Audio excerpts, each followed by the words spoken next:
Salut tout le monde, j'espère que vous allez bien, très bien. C'est Nas pour une nouvelle vidéo et je vais vous montrer comment marche le régulateur de vitesse. Donc je vais tout vous expliquer là-dessus et on va le tester un peu sur la route. Donc voilà, on peut monter et descendre comme ceci. Il y a un bouton ici et il y a trois positions. La position tout au fond c'est off. Ici c'est bon et ici résume. Ici résume. Donc voilà. Quand vous entendez le clic, c'est que hop, vous le mettez sur off. Quand vous le mettez ici, c'est sur on.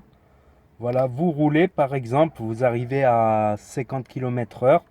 On va dire on est sur une voie rapide à 90 km/h. Vous appuyez et ça va enregistrer sur le compteur ici 90 km/h. Et vous n'aurez plus besoin de laisser la pédale sur l'accélérateur. Vous pouvez enlever votre pied et la voiture elle va rouler toute seule à 90. Elle va gérer même les côtes et les descentes.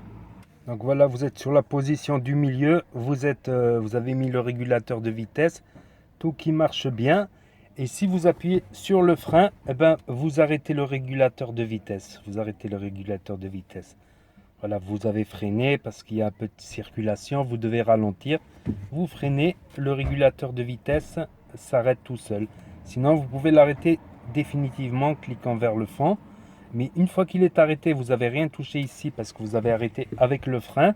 Si vous voulez le remettre, hop, vous recliquez vers ici, vers soi-même.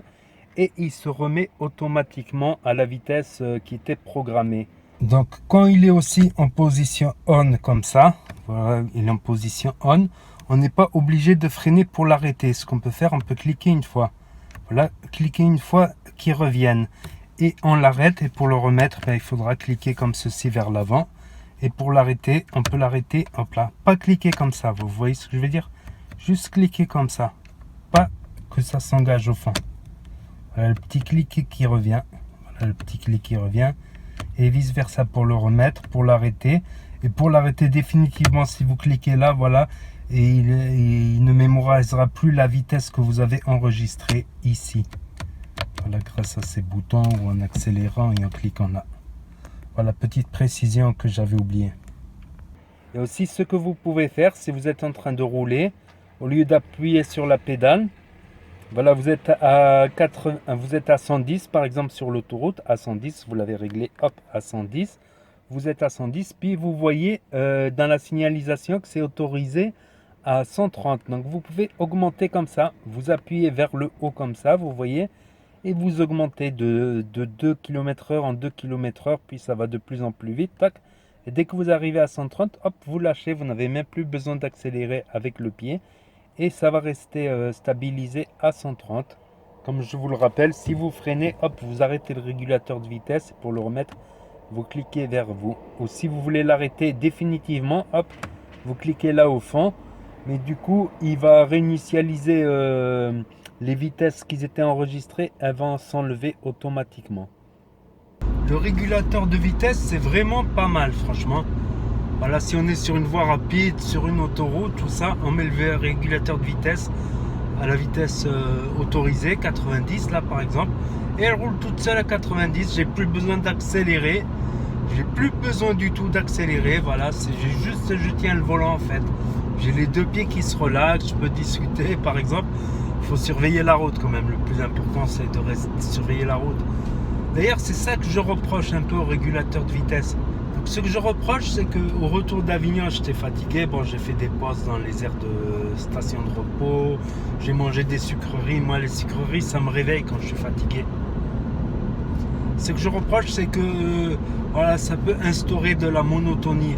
Alors que le fait d'appuyer, freiner, ben, ça me tient réveillé en fait. C'est moi ce que j'ai ressenti moi avec la fatigue. C'est pas bien de conduire fatigué, c'est sûr et certain.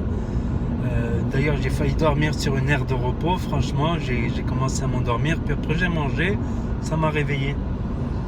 Donc moi, ce que je conseille, c'est de ne pas conduire fatigué, mais si vous êtes fatigué, évitez les régulateurs de vitesse. Je l'avais mis, tu vois, j'étais sur l'autoroute 130. Bon, dans notre département, tu as beaucoup de parties à 110, l'autoroute à 110.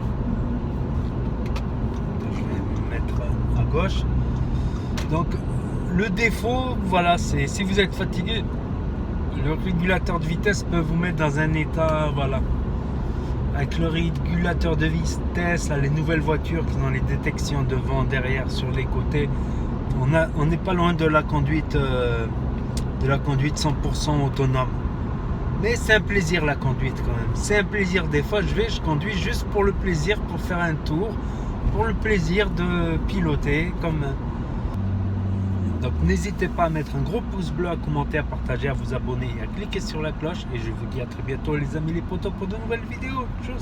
Merci d'avoir regardé.